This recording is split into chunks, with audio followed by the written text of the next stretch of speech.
Shri Sachidananda Sadhguru Sainath Maharaj key జై. మహద్గురు మహద్వాక్యాలు. విచక్షణారహితంగా అన్నీ స్వీకరించరాదు అని చెప్తున్నారు. ఫ్రీగా వస్తే ఫినాయిల్ త్రాగుతాడు అనే భావం కలిగిన వారందరినో మనం చూస్తూ ఉంటాం. జనాలకి ఎన్ని ఉన్నా కానీ ఫ్రీ అంటే ఆ కిక్కే వేరు అనమాట. కానీ దానివల్ల మనకి రుణానుబంధాలు ఏర్పడతాయని ఇవేమి మనకి అవగాహన కూడా ఉండదు. ఫ్రీగా ఇచ్చిన వాడు కానీ ఇలాంటి ఏదన్నా కానీ మళ్ళీ ఇంకోసారి భావించాలి, అనవసరంగా వాడికి ఇచ్చాను అనుకుంటే చాలట, మళ్ళీ మన జన్మ ఏడుస్తుందంట. అందుకని బాబాయ్ ఉన్నారు, ఎవరి సేవను ఉచితంగా తీసుకోరాదు, వారు దానికి ఫలితం అంతకంటే ఎక్కువే ఇవ్వమన్నారు. అంటే వాడు తృప్తి పడేట్టుగా, సంతృప్తి చెందేట్టుగా. అంటే ఎవరు ఏది ఇచ్చినా మనం వద్దనకుండా అన్నీ స్వీకరిస్తూ ఉంటాం.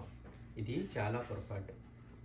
ప్రత్యేకంగా చూస్తే అందులో తప్పేమి లేదని మనకు అనిపించిన ధర్మసూత్రాన్ని బట్టి చూస్తే చాలా వరకు మనం అందుకు రుణపడి ఉండవలసిందే కాక కొన్ని సందర్భాల్లో పాపాలను కూడా మోయవలసి వస్తుంది.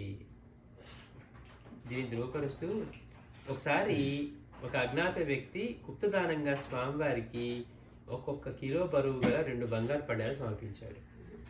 స్వామివారికి ఆశ్రమంలోకి ఏదో దీనిలోకి చుట్టి ప్యాక్ చేసి 2 బంగారు పళ్ళాలు తెచ్చిచ్చాట. కిలో బరువు ఉన్నాయి, 2 కిలోలు ఆ రోజుల్లో. స్వామివారు వాటిని స్వీకరించకుండా అతనితోటే వాటిని ఒక చోట పెట్టించి భిక్షకై వచ్చిన ఇద్దరు సాధువులకు వాటిని ఇచ్చేశారు. మనం స్వామివారి చేతిలో ఇది బాగా చెప్పుకున్నాం అనమాట. ఆయన స్వామివారి దాన్ని టచ్ కూడా చేయలేదు, అక్కడ పెట్టించారట. పెట్టించి తర్వాత ఇద్దరు సాధువులు భిక్షకు వస్తే ఒక్కొక్క సాధువుకి ఒక్కో రకంగా ఇచ్చారని మనం చెప్పుకున్నాం. ఆ తర్వాత భిక్షకే వచ్చిన ఇద్దరు సాధువులకు వాటిని ఇచ్చేశారు. దీని గురించి ఒక భక్తుడు స్వామివారిని అడగగా వారు, అతను ఎంతో మందిని హింసించి సంపాదించిన సంపాదనలో ఒక భాగమే ఆ బంగారు పళ్ళాలు. అంటే ధర్మంగా సంపాదించకుండా అధర్మంగా అవినీతితోటి సంపాదించినవి మనకి జనరల్గా చాలామంది కూడా ఆలోచన ఏంటి, మనం తప్పు చేసినా మనం ఏదో భగవంతుడికి దక్షిణగా సమర్పిస్తేనో లేకపోతే ఇంకేదైనా మంచి పని చేస్తేనో ఇది రద్దయిపోతుంది, కొంతవరకైనా పాపం తగ్గుతుంది అని మనం అనుకుంటూ ఉంటాం. పాపం సంచిలో పడుతుందట, పుణ్యం సంచిలో పడుతుంది. చేసుకుంటే ఇది అనుభవిస్తాం, అది చేసుకుంటే అది అనుభవిస్తాం. కానీ ఇది వచ్చి దాన్ని రద్దు చేసేసి ఏదో మనకి నలిఫై చేయటం అనేది ఏమి ఉండదు. అది తెలియక ఏం చేస్తూ ఉంటారు, అయ్యో ఇంత కష్టం, నేను ఎంతో మందిని దోచుకొని ఎంతో సంపాదించాను, కొంతైనా ఇట్లా గుప్తదానం చేస్తే నాకు ఆ పాపం పోతుందేమో అనుకునేవాళ్ళు ఎక్కువగా ఉంటారు.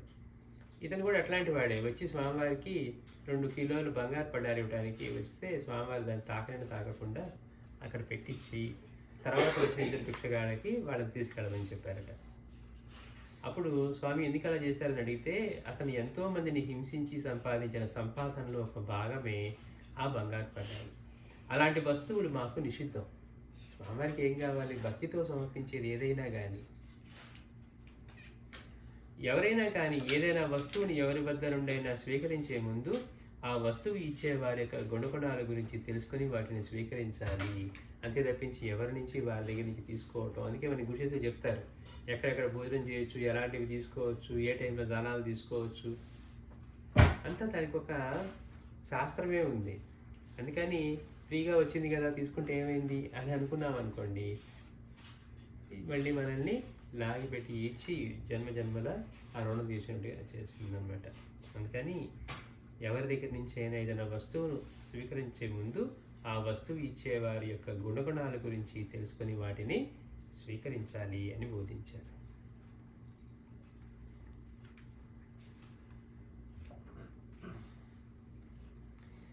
అలాగే స్వామీజీ అంటున్నారు, నీకు నేనున్నాను అన్నారట. ఈ ప్రపంచంలో గల అన్ని తీర్థాలు ఒక గురువు చరణాల వద్దే ఉన్నాయని, ఈ ప్రపంచంలో గురువు కంటే గొప్పది మరేదీ లేదని గురుగీత బోధిస్తుంది. ఇది అక్షరాల నిజమేనని స్వామివారి ఈ విధంగా రుజువు చేశారు. చిన్నప్పటి నుండి స్వామివారి సేవలో ఉండే ఒక సేవకుడు మోక్ష మార్గానికి మంత్ర సాధన తప్పనిసరి అనుకొని తనకేదైనా ఒక మంత్రం ఉపదేశించమని ఒకసారి స్వామివారిని వేడుకోగా వారు, నీకది అనవసరం, నీకు నేనున్నాను అన్నారట. అంటే గురువు యొక్క నామము, వారి స్మరణ అన్నిటికంటే గొప్పదే కదా. అంటే అయ్యో మనం మంత్రం ఏం చేయట్లేదే, అయ్యో ఇంకో యజ్ఞం చేయట్లేదే, ఇంకోటి చేయటం లేదు, బాబా సాయినాథుడు చెప్పింది అదే, స్వామీజీ చెప్పింది అదే. అంటే నేను నీకున్నాను, గురువు యొక్క నామము, వారి స్మరణ, ఇవి అన్నిటికంటే గొప్పవని. శ్రీ సచిదానంద సద్గురు సాయినాథ్ మహారాజ్ కీ జై.